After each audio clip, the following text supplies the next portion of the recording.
I'm Kelsey Anderson, a 4-year-old compliance officer with a decade of experience in financial regulations.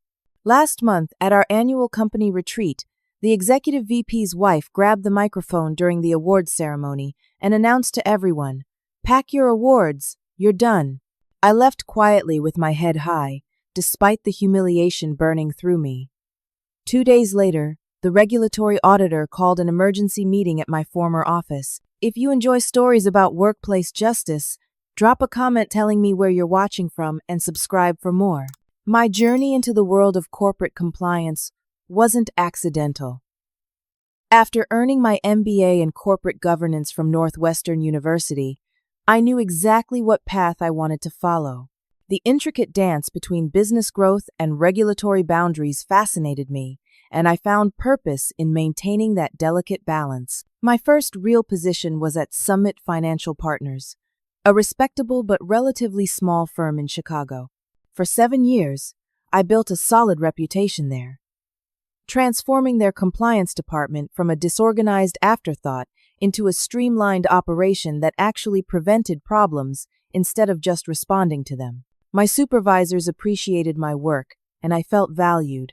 But after 7 years, I was ready for a bigger challenge. When the opportunity came to join Westfield Financial Investments, I couldn't believe my luck.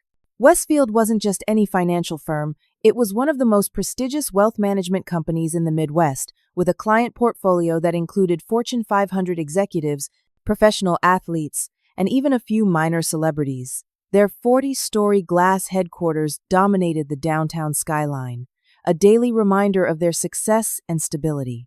The interview process had been rigorous, 6 separate meetings with various executives and team members. But the final interview with Dr. Hannah Richardson, the CEO herself, was what sealed the deal for me. She was everything I aspired to be. Brilliant, composed, and uncompromising when it came to the company's ethical standards. "Kelsey," she had said, leaning forward in her leather chair, "what sets Westfield apart isn't just our returns, it's our reputation. Our clients trust us because we've earned that trust through decades of ethical conduct. Your role would be to protect that foundation." I still remember the pride I felt when she personally called to offer me the position of senior compliance officer. The salary was nearly double what I'd been making at Summit, with benefits that made my previous package look like an afterthought. My first day at Westfield was overwhelming in the best possible way. The marble-floored lobby with its 20-foot ceilings, the biometric security system, the personal assistant who showed me to my corner office with floor-to-ceiling windows overlooking Lake Michigan, everything screamed success and professionalism. James Wellington, the vice president of operations, personally welcomed me with a handshake and a tour of the executive floor. Tall and impeccably dressed in what I would later learn was his trademark custom-tailored charcoal suits, James had the confident air of someone who had never questioned his right to be in any room. "Dr. Richardson speaks very highly of you," he said, as we walked the halls. "Compliance might not be the most glamorous department, but it's the backbone of our operation. We need someone with your attention to detail keeping us on track." Looking back, I should have paid more attention to his choice of words, keeping us on track, rather than ensuring we follow regulations. But at the time, all I felt was validation. Here was a top executive acknowledging the importance of my role. Over the next several months, I threw myself into learning every aspect of Westfield's operations. I updated outdated compliance protocols, implemented a new digital tracking system for regulatory changes, and conducted training sessions for each department. I was meticulous, comprehensive, and always professional. My direct team was small but efficient, 2 junior compliance officers and a shared administrative assistant. But I also formed close working relationships with key people in other departments. Taylor from accounting, a brilliant numbers person with a dry sense of humor. Diane from legal, whose encyclopedic knowledge of financial regulations matched my own, and Jordan from customer service, whose frontline perspective often caught potential issues before they became problems. 6 months into my tenure, Westfield hosted its annual company retreat at a lakeside resort in Wisconsin. Unlike the awkward team-building exercises I'd endured at previous companies, this retreat was actually productive, informative sessions during the day, networking opportunities in the evening, and just enough recreation to keep everyone engaged. I returned feeling even more confident in my decision to join Westfield. My first performance review exceeded my expectations. James praised my thorough approach and valuable contributions to operational efficiency. Dr. Richardson personally stopped by my office to thank me for implementing a new compliance tracking system that had earned recognition from industry associations. "This is exactly why I wanted you on our team," she said with that warm but professional smile that inspired confidence in everyone around her. Life at Westfield continued this way for almost 2 years, challenging but rewarding, with my department running smoothly and my professional reputation growing steadily. I was invited to speak at industry conferences, mentioned in financial publications as an example of next-generation compliance leadership, and even awarded the Financial Services Compliance Efficiency Award, which now sat proudly on my desk. Then everything changed. Dr. Richardson announced she was leaving to accept a position with the Federal Reserve Board, a prestigious appointment that reflected well on Westfield but left a huge leadership gap.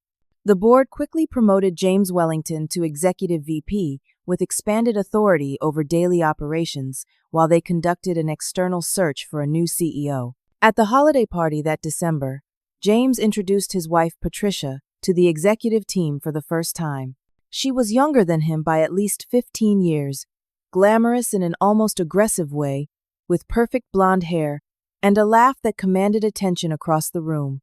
What struck me as unusual was her detailed knowledge of company operations, despite having no professional connection to Westfield. "Kelsey, the compliance wizard," she exclaimed when James introduced us.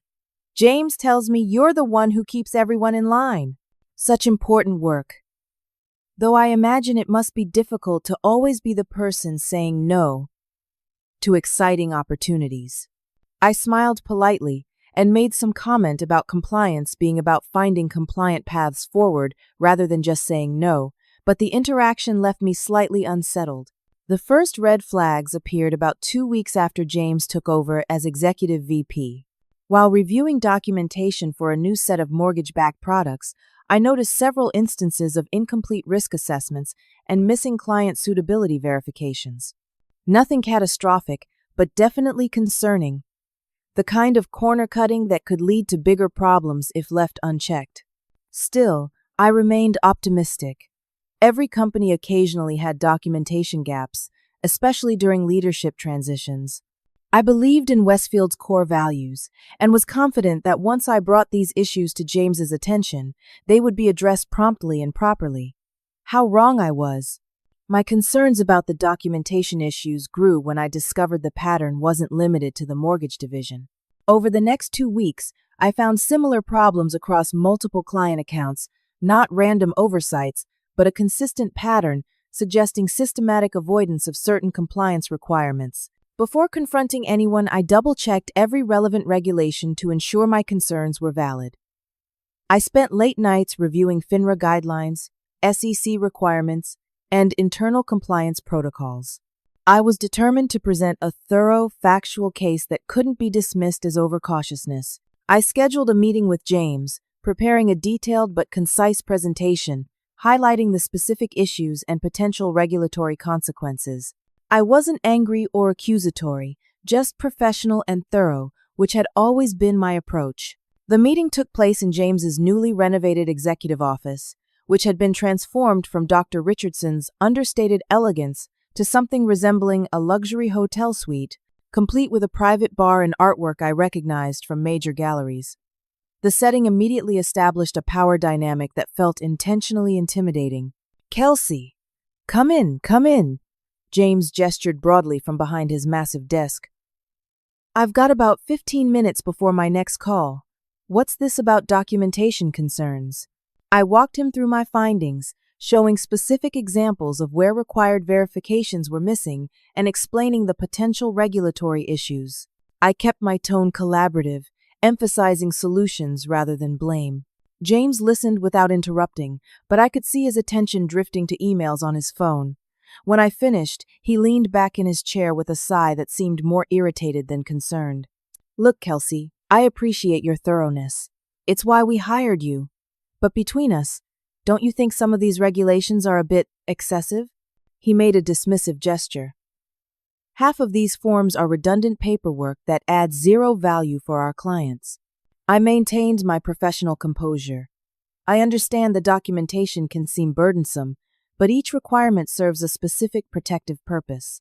More importantly, regardless of our personal opinions, they're legally required for regulatory compliance. James smiled in a way that didn't reach his eyes. This is why I need you on our team, Kelsey. Your attention to detail is valuable. But in executive leadership, we need to think about competitive advantage too. Every hour our advisors spend on redundant paperwork is an hour they're not bringing in new business. He leaned forward, lowering his voice as if sharing a confidence. What we need is flexible compliance, meeting the spirit of the regulations without letting bureaucratic requirements strangle our growth. Do you understand what I'm saying? The phrase flexible compliance sent alarms ringing in my mind. In my experience, that kind of language usually preceded serious violations. But before I could respond, the door opened without a knock. Patricia Wellington walked in, dressed as if for a board meeting despite having no official role at the company. Sorry to interrupt, darling, but you asked me to bring these reports before your call with the Atlanta team. She placed a folder on his desk, then turned to me with a smile that felt rehearsed.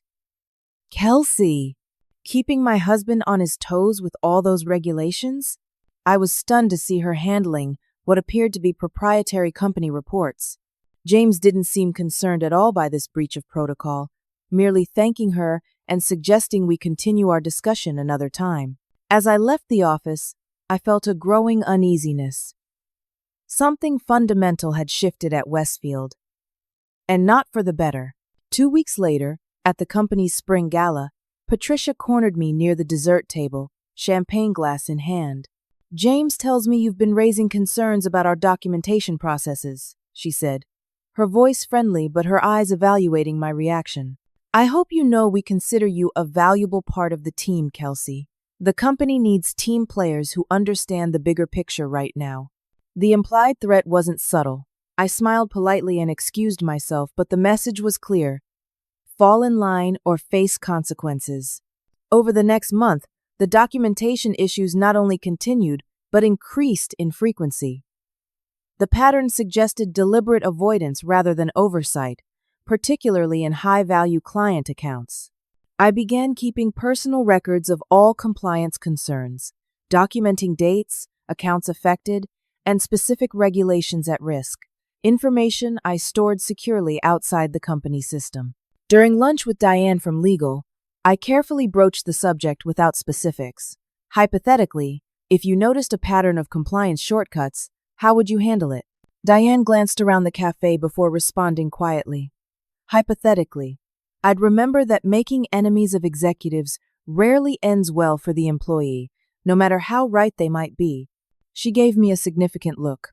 Some battles aren't worth fighting, Kelsey.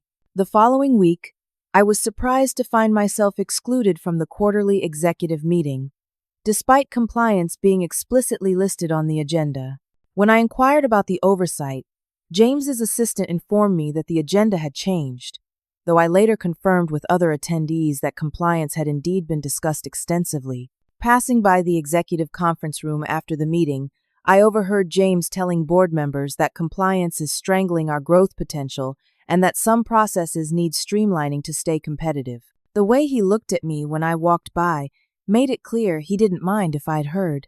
Patricia's presence at the office became increasingly regular and increasingly bizarre given her lack of official position. She attended meetings, accessed confidential information, and even gave input on business decisions.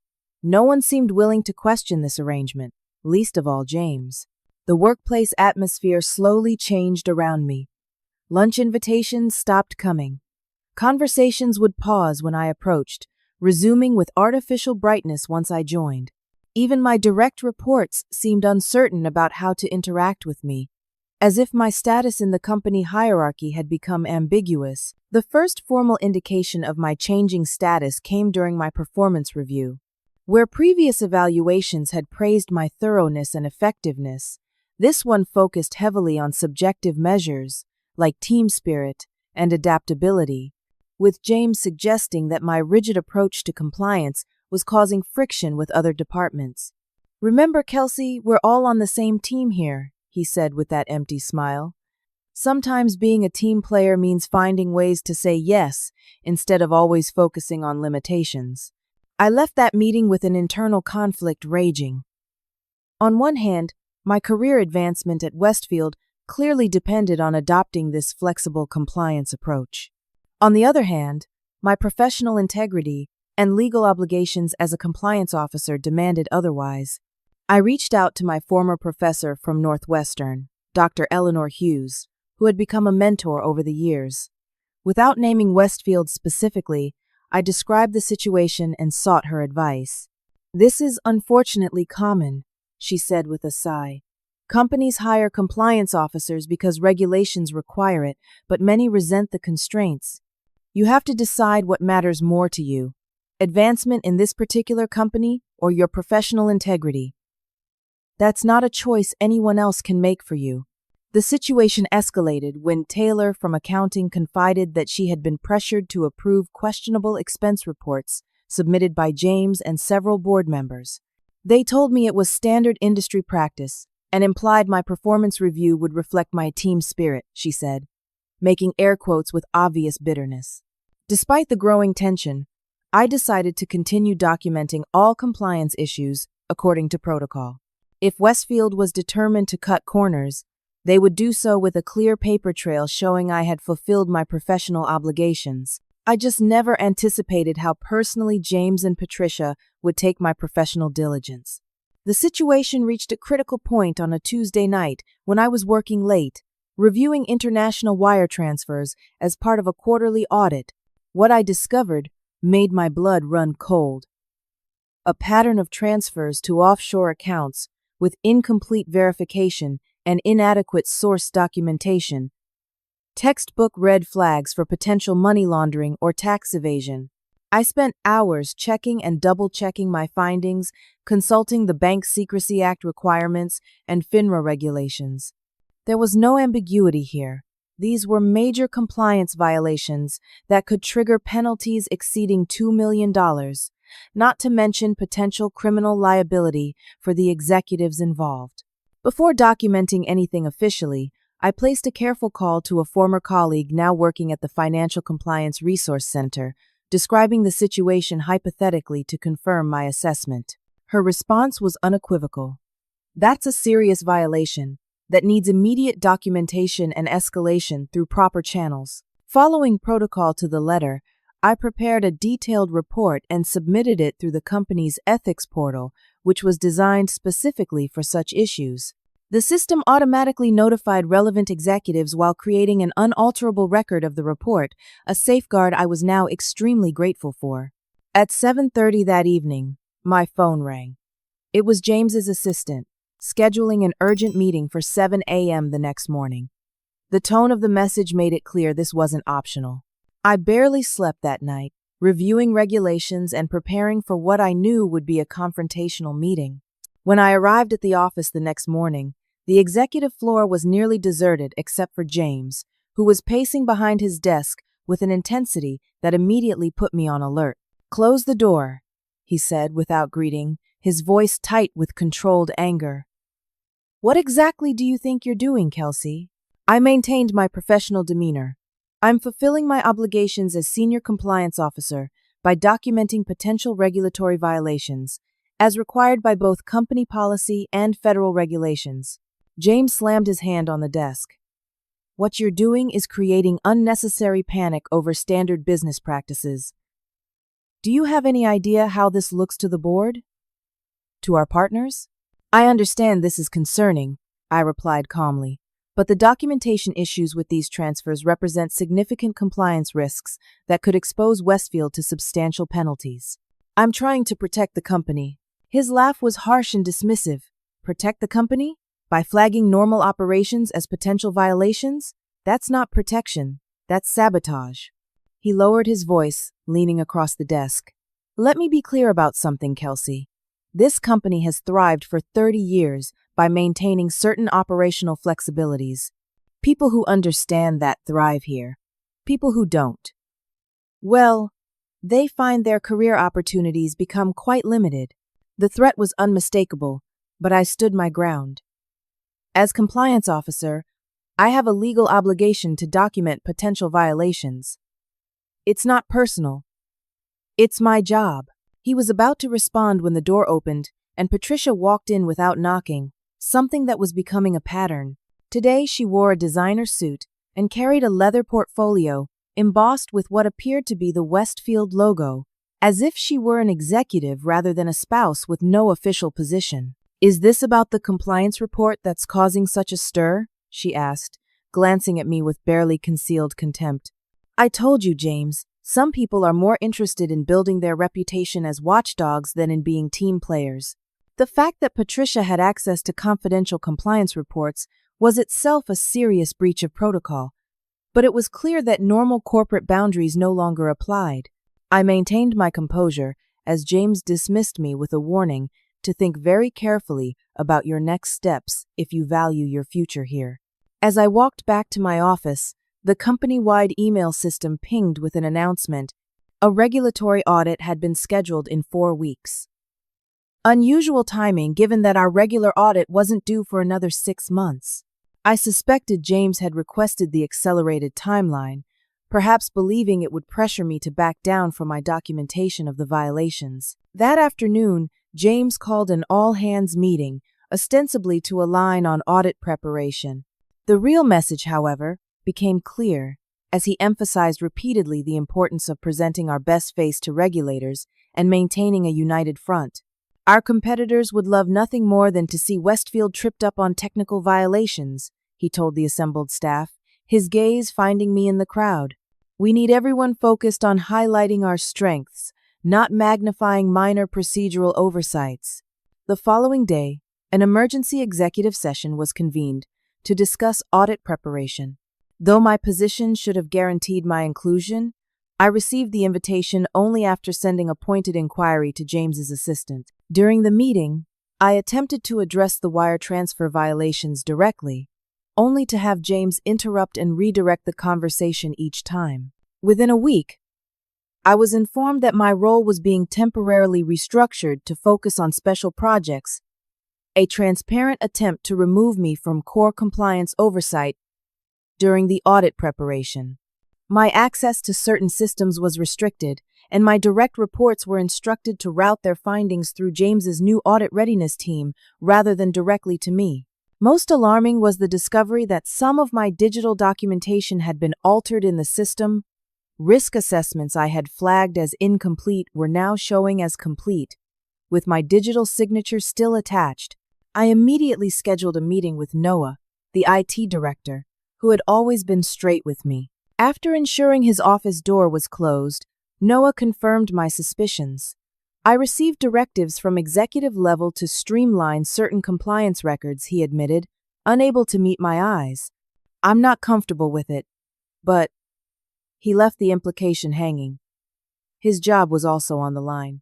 That night, I implemented a personal backup system, creating secure copies of all original documentation before it could be altered. I stored these on encrypted drives, kept separate from company systems, a measure that felt extreme but necessary given what was happening. The next day, Jordan from customer service asked to meet for coffee away from the office. Looking nervous, they confided that similar pressure was being applied in their department.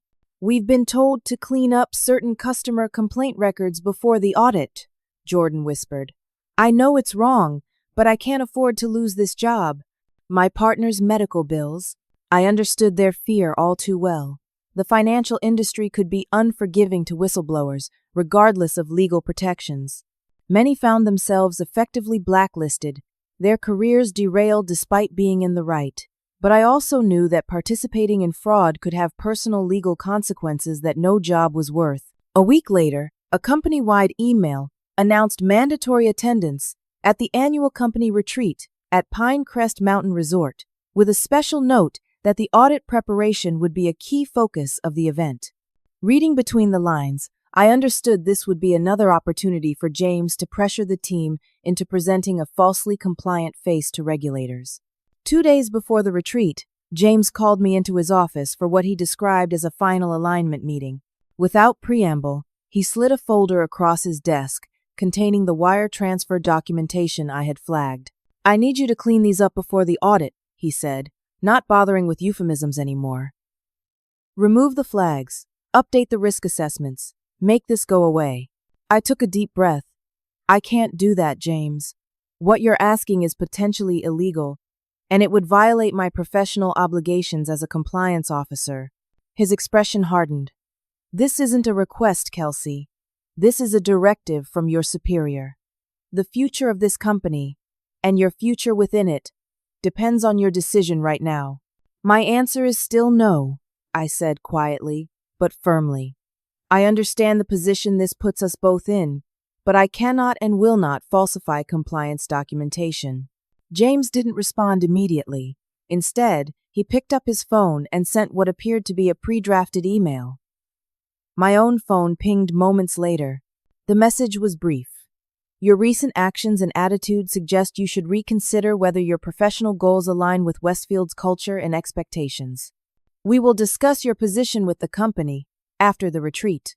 As I left his office, I knew with absolute certainty that my time at Westfield was coming to an end. What I didn't know was just how public and humiliating that end would be. Pinecrest Mountain Resort was a luxury property nestled in the mountains 3 hours from the city, the kind of place with private chalets, a championship golf course, and staff who remembered your beverage preferences from previous visits. Under normal circumstances, I would have appreciated the opportunity to relax in such beautiful surroundings. Instead, I felt like I was headed to my own execution. The bus ride from the office was excruciating. Colleagues who had been friendly just months ago now avoided eye contact or offered only the most perfunctory greetings. I sat alone near the back, watching the city fade into countryside, wondering if I should have just resigned before things reached this point. Upon arrival, I discovered my room assignment was in the North Lodge, separated from the main resort complex where all the events and most other employees were staying. The isolation was clearly intentional, another signal of my changing status within the company. The opening dinner that evening was held in the resort's grand ballroom, with an open bar that seemed designed to encourage excessive drinking. Many colleagues were already loud and boisterous by the time James took the podium for his welcome speech. "Westfield isn't just a company," he proclaimed, glass of scotch in hand. "We're a family, and like any family, our strength comes from loyalty to each other and protecting our own." His gaze found me in the crowd. Those who understand that thrive here, those who don't, well, perhaps they've never truly been part of the family. The message wasn't subtle, and I noticed several people glancing in my direction. Patricia circulated through the crowd afterward, acting as unofficial co-host, despite having no formal connection to the company. She wore a designer gown that probably cost more than my monthly salary and carried herself with the authority of an executive rather than a spouse. The next day was structured around team-building activities and strategy sessions. Somehow, my name was mysteriously absent from the key compliance and audit preparation discussions, replaced with junior team members who looked uncomfortable with their sudden promotion. When I attempted to join one session anyway, James smoothly suggested I might be more valuable in a customer experience workshop happening simultaneously across the resort. During a break between sessions, I overheard James and 2 board members discussing plans to restructure the compliance department to reduce unnecessary obstacles to growth, corporate speak for gutting oversight functions. They didn't even lower their voices when I walked past, another sign of how marginalized I had become. The evening reception was even more lavish than the previous night, with a seafood bar, carving stations, and premium liquor flowing freely. As people grew increasingly intoxicated, James announced it was time for the annual awards ceremony, a Westfield tradition celebrating exceptional contributions across departments. I sat at a table near the back, making polite conversation with junior staff members while mentally planning my exit strategy from the company. I was so disengaged from the proceedings that I almost missed it when James announced, "Our next recognition goes to Kelsey Anderson for outstanding service in compliance." My head snapped up in confusion. Around me, people were looking equally puzzled, their applause hesitant and uncertain. James gestured toward the stage, his smile not reaching his eyes. "Kelsey, please join us to accept your award." For a brief, foolish moment, I wondered if this was an olive branch, an attempt to reset our relationship and find a professional compromise. The rational part of me knew better, but I still made my way to the stage, conscious of hundreds of eyes following my progress. James handed me a crystal award etched with the Westfield logo and my name. "Congratulations," he said, loudly enough for the microphone to catch, but with an undercurrent that only I could hear. I accepted the award and turned to the podium, prepared to make a brief, professional statement of thanks before escaping the spotlight. "Thank you for this recognition," I began. "Compliance may not always be the most popular department, but our work is essential to the company's long-term success and reputation. I'm grateful to—" Before I could finish, Patricia stepped forward from where she had been standing beside James, took the microphone from its stand, and faced the now silent audience. "Pack your awards, you're done," she announced, her voice carrying clearly through the ballroom speakers. "We don't need compliance officers who don't understand teamwork. You can clear out your office when we return." Complete silence fell over the ballroom. Hundreds of eyes stared at me, some shocked, others embarrassed, a few even seeming satisfied by my public humiliation. My face burned hot, my heart pounded so loudly I was certain everyone could hear it, and my vision seemed to narrow to a tunnel focused on the exit doors. But somehow, drawing on reserves of dignity I didn't know I possessed, I maintained my composure. I calmly collected my purse from the podium, tucked the crystal award under my arm, and walked steadily toward the exit. I didn't run, didn't cry, didn't give them the satisfaction of seeing me break. As I passed the tables of stunned colleagues, Jordan reached out and squeezed my arm in silent support, the only person brave enough to acknowledge me as I made my exit. The drive home that night was surreal. 3 hours of dark mountain roads, with only my thoughts for company. I cycled through every emotion imaginable. Humiliation so intense, it made me physically nauseous. Rage that made my hands shake on the steering wheel. Fear about my professional future. And finally, as dawn broke over the horizon, a strange sense of clarity. I had been publicly fired, not for incompetence or misconduct, but for doing my job with integrity, for refusing to participate in potentially illegal activities, for standing by the ethical principles that had guided my entire career. When I finally arrived home, the emotional dam broke. I cried until I had no tears left, then showered and collapsed into bed, physically and emotionally exhausted. I slept through the day and into the evening, waking disoriented as my phone chimed with messages from colleagues expressing shock at what had happened.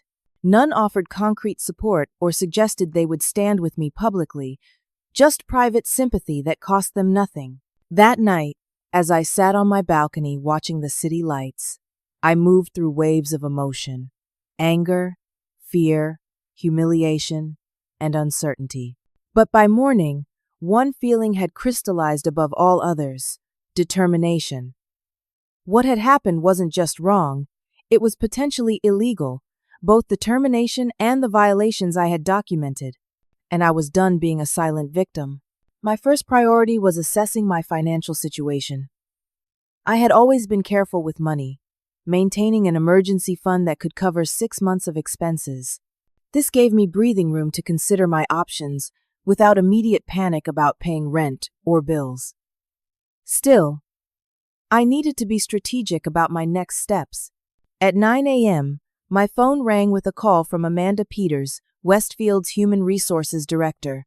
Her voice was professional but uncomfortable as she explained the separation paperwork would be ready for my signature when the retreat ended, along with a non-disclosure agreement that was standard for departing executives. I'd like time to review everything with my personal attorney before signing anything. I replied calmly. I could almost hear her wince through the phone. Of course, she said after a pause. Though I should mention the separation package is contingent on a clean transition, including the NDA. The implied threat was clear. Sign away your right to discuss what happened, or lose your severance. I understand, I said. I'll still need to review everything with counsel. After ending the call, I sat at my kitchen table, considering my options. I could sign the NDA, take the money, and try to move on, the path of least resistance. I could refuse to sign and potentially pursue a wrongful termination lawsuit, a long, expensive process with uncertain outcomes. Or I could take a third path, one that addressed the actual violations rather than just my personal situation. I made my decision and picked up the phone. After navigating a labyrinth of automated menus and being transferred multiple times, I finally reached the Office of Regulatory Affairs for Financial Institutions. I explained I needed to speak with someone regarding a confidential compliance matter at a wealth management firm. You'll want to talk to Sarah Johnson, the receptionist finally said. She's the lead financial regulatory auditor assigned to your region. I can transfer you. Sarah's voicemail informed me she was in meetings all day, but would return calls within 24 hours. I left a brief, professional message requesting a confidential conversation regarding significant compliance concerns at Westfield Financial. While waiting for her response, I began organizing my evidence.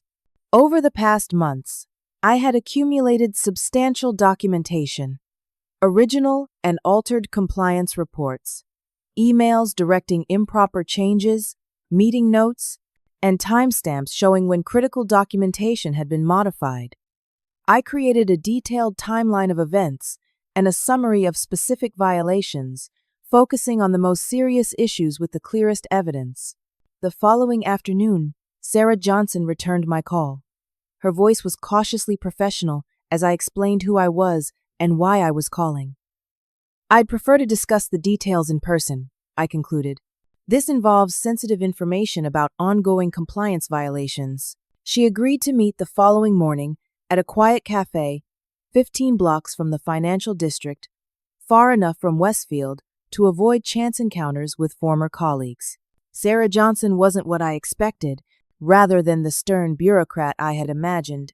She was a thoughtful-looking woman in her early 50s, with intelligent eyes and a careful manner of speaking that suggested she weighed every word.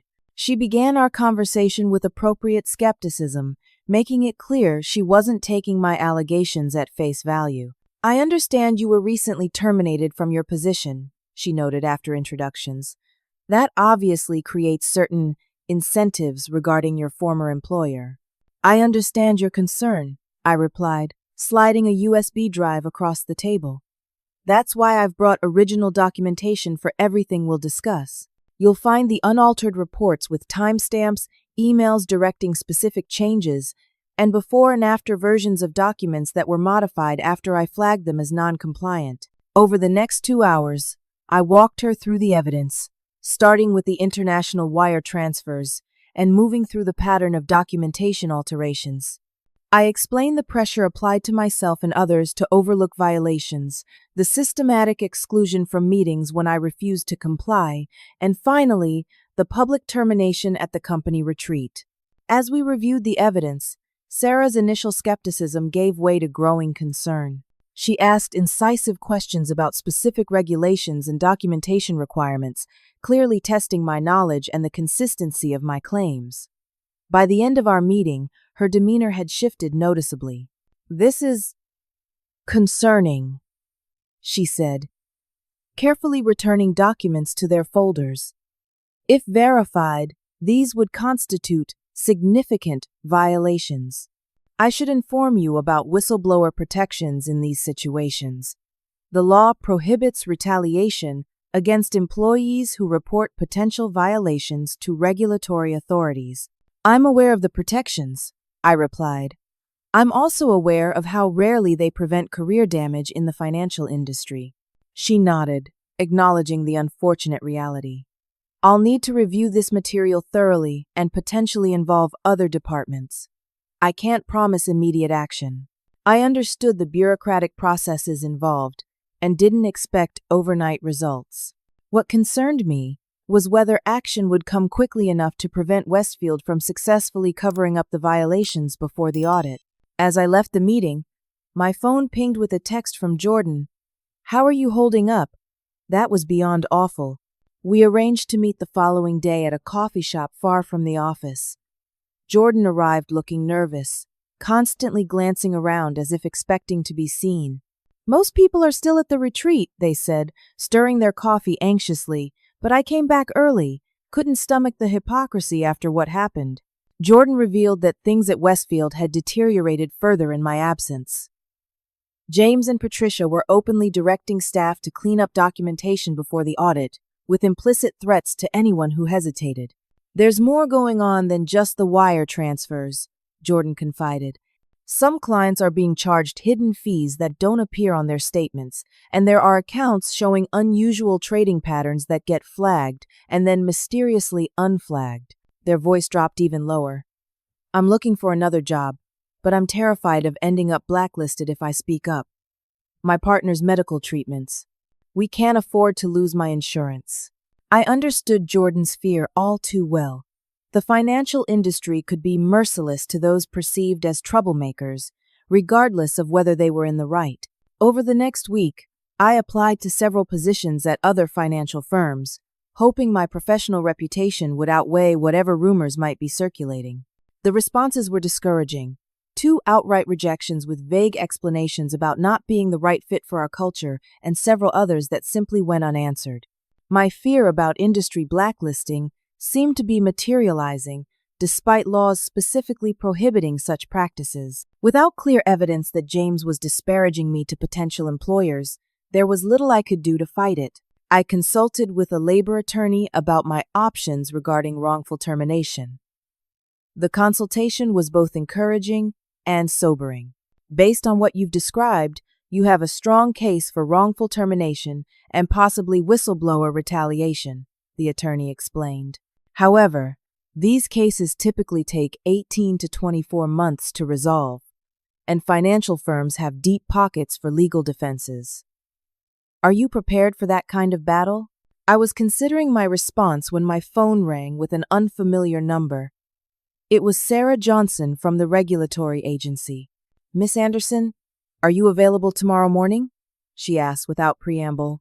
"We've reviewed your documentation and have scheduled an emergency inspection at Westfield Financial. Your presence would be helpful." "In what capacity?" I asked, surprised by the rapid response. "As a material witness to the compliance issues you reported," she replied. "This isn't standard procedure, but given the nature of the violations and the apparent attempt to alter documentation before our scheduled audit, we're expediting our response." After ending the call, I sat in stunned silence. Things were moving much faster than I had anticipated. Tomorrow, I would be returning to Westfield, not as an employee, but as a witness against the company where I had once hoped to build my career. The prospect was both terrifying and oddly satisfying. That night, I prepared carefully for what would undoubtedly be a confrontational situation. I selected a conservative navy suit that projected confidence and professionalism, reviewed my documentation one final time, and rehearsed calm, factual responses to likely questions or accusations. Whatever happened tomorrow, I was determined to maintain my composure and professional integrity. The next morning, I entered Westfield's lobby as a visitor for the first time. The security guard at the reception desk did a double-take when I stated my business. "Regulatory inspection? With Sarah Johnson?" he confirmed, checking his list. His eyes widened slightly in recognition. "Oh, Miss Anderson, I heard what happened at the retreat." That was. He glanced around to ensure no one was listening. "That wasn't right, what they did to you." His small gesture of support steadied me as I clipped on the visitor badge and waited for the regulatory team to arrive. When Sarah Johnson and 3 colleagues entered the lobby, their formal demeanor and briefcases marked them immediately as government officials. "Miss Anderson, thank you for joining us," Sarah said professionally, giving nothing away about our previous meetings. We're heading to the main conference room on 12. As we rode the elevator and walked through the familiar hallways, former colleagues stared in shock, whispering behind hands and scurrying into offices to spread the news of my return. I kept my eyes forward and my expression neutral, though I couldn't help noticing Taylor's subtle nod of respect as we passed the accounting department. The main conference room was already occupied when we arrived. James Wellington sat at the head of the table, flanked by 2 company attorneys and several board members. His face darkened with angry surprise when I entered with the regulatory team. "What is she doing here?" he demanded, rising halfway from his chair. "This person no longer works for Westfield and has no business in a confidential regulatory meeting." Sarah Johnson remained perfectly composed. "Miss Anderson is present as a material witness to the compliance issues under investigation. Her presence is both appropriate and necessary for our proceedings." One of the attorneys placed a restraining hand on James's arm, murmuring something that caused him to sit back down, though his glare remained fixed on me.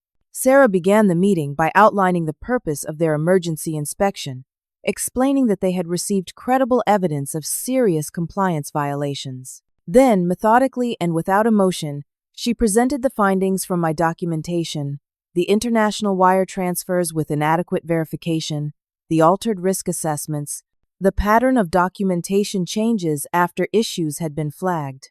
"Most concerning," she continued, displaying a timeline on the projector screen, "is evidence that compliance documentation was systematically altered after being properly flagged by your senior compliance officer, whose certification was subsequently overridden without proper authority." James interrupted, his voice tight with controlled rage. "If there were any documentation issues, the responsibility falls squarely on Miss Anderson, who was in charge of compliance. Any problems you found represent her failures, not company policy." Sarah raised an eyebrow slightly. "Interesting theory, Mr. Wellington. However, our investigation shows that the alterations to compliance documentation occurred primarily after Miss Anderson flagged them as problematic and in many cases after her termination. Unless you're suggesting she hacked your systems after being fired, that explanation seems inadequate." The room temperature seemed to drop as Sarah displayed a series of document comparisons showing the original compliance flags I had placed and the subsequent alterations, all timestamped and authenticated. One of the Westfield attorneys leaned forward. "Miss Johnson, we take these concerns seriously and will conduct a thorough internal investigation. Perhaps we should discuss a timeline for addressing any actual issues rather than dwelling on speculative." He was interrupted by the conference room door opening abruptly. Patricia Wellington strode in as if she owned the building, dressed in an expensive suit and carrying the same leather portfolio embossed with the Westfield logo. "James, the board meeting is starting in 30 minutes, and you haven't reviewed the—" She stopped mid-sentence, registering my presence with visible shock before recovering quickly. "I apologize for the interruption.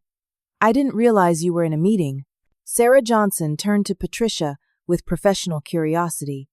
"And you are?" "Patricia Wellington, my wife," James answered quickly. "Patricia, this is a confidential regulatory matter. We'll talk later." But Sarah wasn't so easily deflected. "Mrs. Wellington, do you hold an official position with Westfield Financial?" Patricia smiled confidently. "I consult on special projects and assist with board communications." "Could you clarify your employment status? Are you a paid consultant? Do you have a company email address or official access credentials?" James interrupted before Patricia could answer. "My wife occasionally assists with administrative matters informally. She doesn't need to be part of this discussion." Sarah made a note in her folder. "Actually, unauthorized access to confidential client and company information would constitute additional regulatory concerns.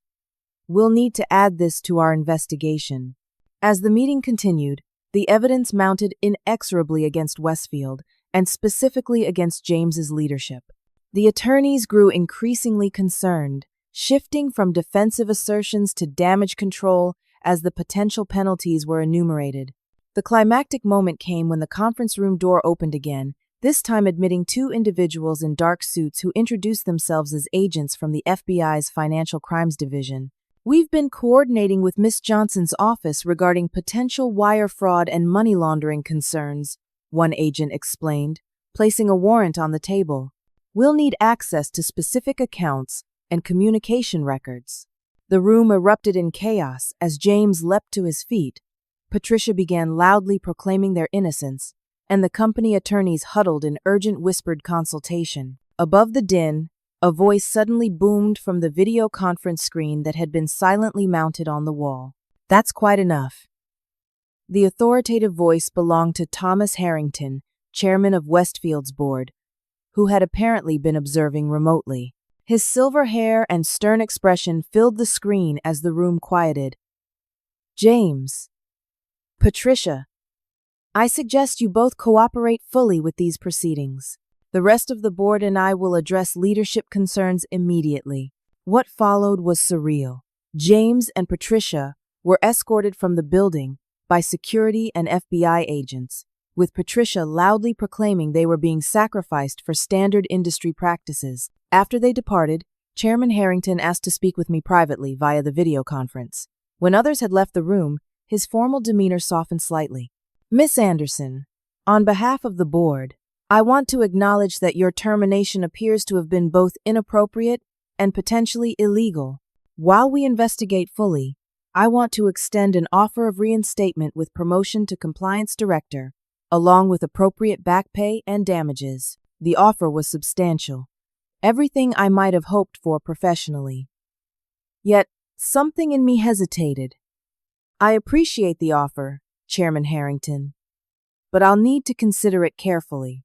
The culture that allowed these violations to flourish won't change overnight." He nodded thoughtfully. "A fair point.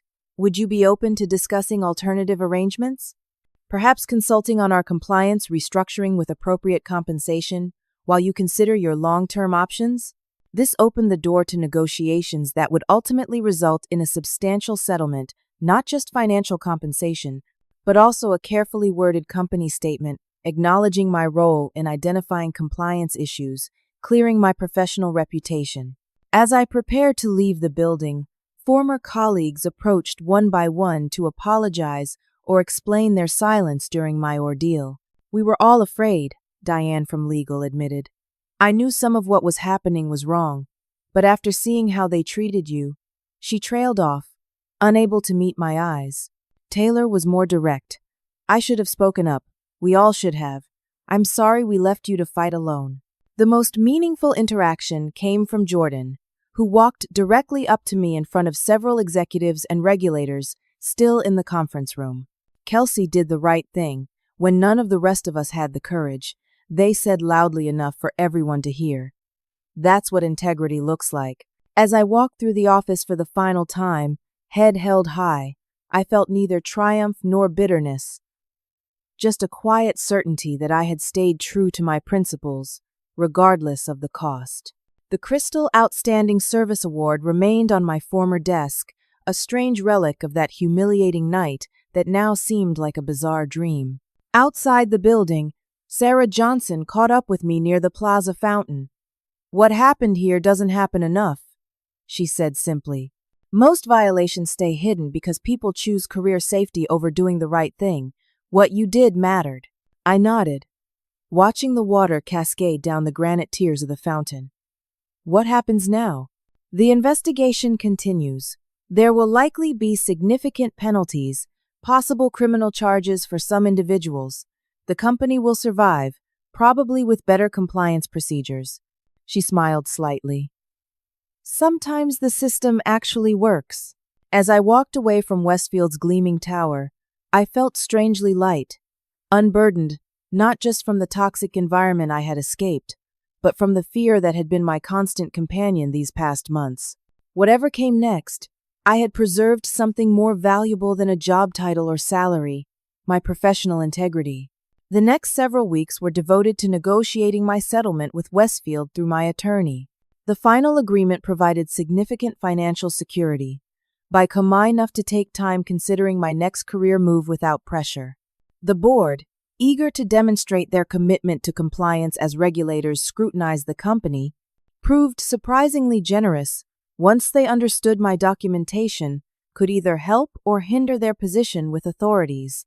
Beyond the financial aspects, I focused on personal recovery. The public humiliation and months of workplace hostility had taken a greater toll than I initially realized. At my friend's suggestion, I began weekly sessions with Dr. Elena Castillo, a therapist specializing in workplace trauma. What you experienced was a form of organizational bullying combined with ethical injury, she explained during our first session. The public termination was designed specifically to maximize humiliation and discourage others from following your example. Recognizing these dynamics as abusive rather than professional is an important first step in processing the experience. Through our sessions, I learned to separate my professional identity from the narrative James and Patricia had tried to create. I wasn't a troublemaker or team saboteur. I was a compliance professional who had upheld both legal requirements and ethical standards under extraordinary pressure. During this period of reflection, I reconnected with my former professor and mentor, Dr. Eleanor Hughes. Over lunch at her favorite campus cafe, I shared the full story of what had happened at Westfield. "Unfortunately, your experience isn't unique," she said, stirring her tea thoughtfully. "Financial firms often develop cultures where short-term profits outweigh long-term ethical considerations. What is unusual is someone with the courage to stand against that culture, especially early in their career." Her perspective helped me reframe the experience as valuable professional development rather than simply a traumatic episode. "The right firms will see your integrity as an asset, not a liability," she assured me. "It just might take time to find them." As if confirming her words, I received an unexpected call 3 weeks later from Alexander Torres, Chief Compliance Officer at Meridian Financial Group, one of Westfield's respected competitors. "We've heard about the situation at Westfield," he said without preamble. "If you're considering new opportunities, I'd like to discuss how your experience might benefit our compliance team." I approached the interview process cautiously, researching Meridian thoroughly and speaking with current and former employees about the company culture. What I found was encouraging: a firm with strong ethical reputation and leadership that viewed robust compliance as a competitive advantage rather than an obstacle. During my final interview with Meridian's CEO, Catherine Morris, she addressed the Westfield situation directly. "In today's regulatory environment, compliance officers with the courage to stand by their professional obligations are invaluable assets, not liabilities. We want people who will protect the firm's long-term interests, even when it's difficult." I accepted their offer to join as Deputy Director of Compliance, a position that acknowledged my experience while allowing me to learn Meridian's operations before assuming greater responsibility. The culture difference was immediately apparent. Compliance recommendations were treated as valuable guidance rather than annoying obstacles, and documentation was viewed as protection rather than bureaucracy. As I established myself at Meridian, the financial news covered the fallout at Westfield: substantial regulatory penalties exceeding $4 million, a complete leadership overhaul, and criminal charges against James and Patricia for fraud, unauthorized access to financial systems, and document tampering. My professional reputation, which I had feared might be permanently damaged, gradually rebuilt itself, not despite the Westfield incident, but because of how I had handled it. Other compliance professionals sought my advice on navigating ethical challenges, and industry publications approached me for interviews about maintaining integrity under pressure. My relationship with Sarah Johnson evolved from professional respect to friendship, based on shared commitment to financial regulations as essential protections rather than arbitrary restrictions. Over dinner one evening, she shared that the Westfield case had become a training example within the regulatory agency. "What most people don't understand about regulations," she said, swirling her wine thoughtfully, "is that they exist because someone, somewhere, suffered real harm from practices that seemed profitable in the moment. Every rule has a reason, usually written in someone's financial devastation. As for my former colleagues, I made a conscious decision not to harbor resentment toward those who had remained silent during my ordeal. Fear is a powerful motivator, and few people are prepared to risk their livelihoods on principle. Jordan, who had shown small but meaningful support during my darkest moments, eventually found a position at another firm and remained a friend and occasional dinner companion. On the 1-year anniversary of that humiliating night at the company retreat, I took myself to dinner at an upscale restaurant overlooking the city. Sitting at a window table with a glass of champagne, I reflected on everything that had happened and how differently I now viewed the experience. The professional growth had been substantial. I now understood compliance not just as a technical function, but as a critical ethical foundation for the financial industry. I had developed clearer personal boundaries about what I would and wouldn't compromise for career advancement.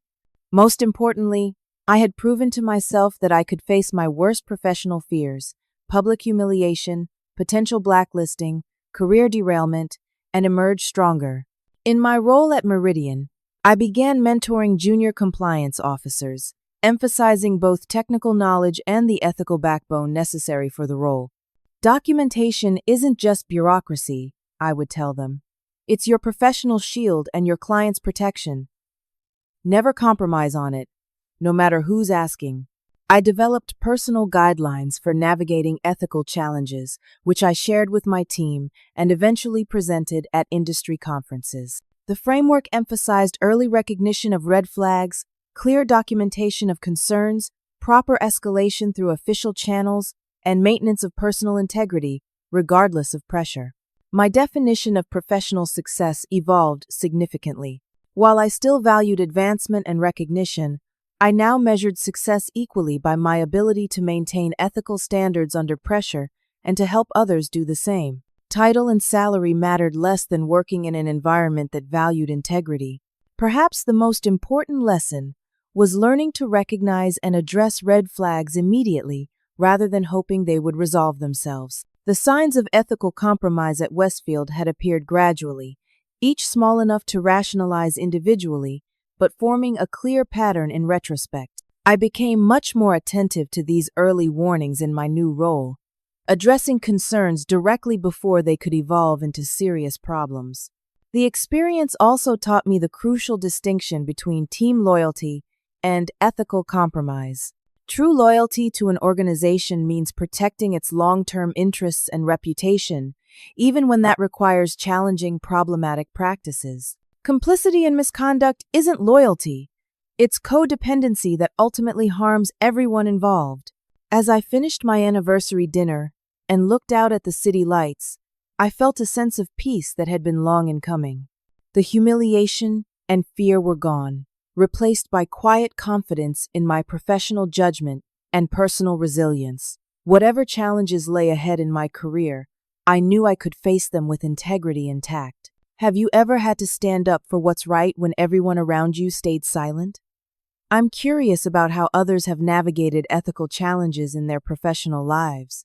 Share your experiences in the comments below, and if this story resonated with you, please like, subscribe, and share with someone who might need encouragement to stand firm in their principles. Remember, your integrity is your most valuable professional asset. Guard it carefully. Thank you for listening to my story, and I wish you the courage to do what's right, even when it's difficult.